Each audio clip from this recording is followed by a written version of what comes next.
the question is, when you leave, what will you be remembered for?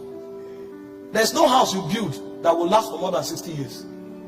The world is moving too fast for your house to be relevant for 60 years.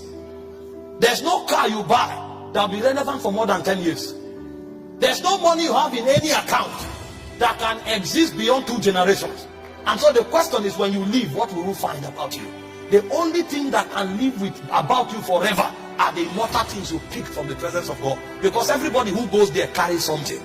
Some goes there, they carry favor. Some go there, they carry wisdom. Some go there, they carry power. And so the things they establish because they went to the immortal realms, they become immortal forever on the face of the earth. And so a man who has not journeyed in intimacy with God, he's already forgotten.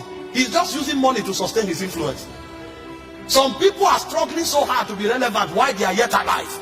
Some men have died and they cannot be forgotten because of where they went to and the things they taught. Do you think you call your child David because you love the name David? No, you don't love David.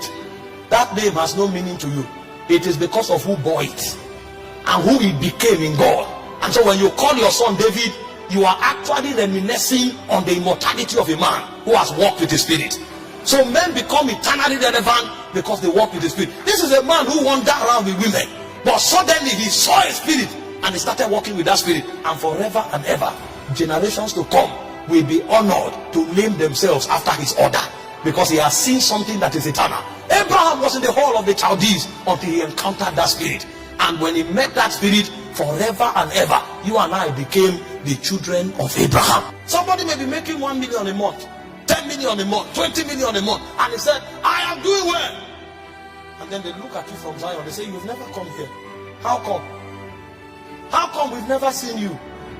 If we don't see you and you don't come here, how can you now attach purpose to the money you have? The money you have will now become the basis of your condemnation. Because when you go to where they whisper to the souls of men, they will tell you it is not about the money, it's about the purpose of that money. And you can never have an understanding of that purpose with your brain. It will be shown to you.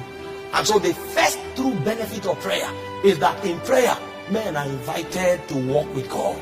This is why the patriarchs of old exalted prayer, because they knew that outside of God they were nothing. And because they now know God forever and ever, their names will never be forgotten.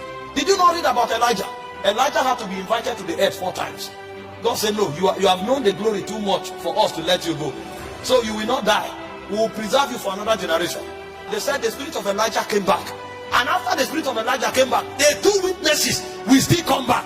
A man becomes immortal like God because he has walked too close with God for a world to forget him. Intimacy is what provides for you the benefits of immortality. No matter the money you have, no matter the position you occupy, you will be forgotten unless you touch something that comes from the Spirit that is eternal. And so the first benefit of prayer is intimacy. Men of old were wise. They gave their all to prayer. Daniel was in Babylon. The king said nobody should pray to any other god. He was willing to risk his position and to risk his freedom for prayer, because outside of intimacy he has no freedom in the first place. And in Daniel 6:10 the Bible said 3 times. So if you are praying 3 times when they gave a law that nobody should pray, how many times do you pray when there's no law?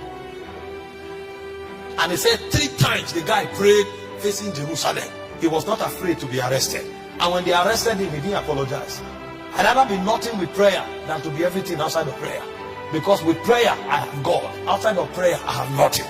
These men knew these things and they were willing to give their lives for it. And so the first benefit of prayer is a walk with God. And the reason is simple. Your walk with God makes you immortal. Every other thing you touch will ebb away with time. But the things you pick from the realm of God, they will outlive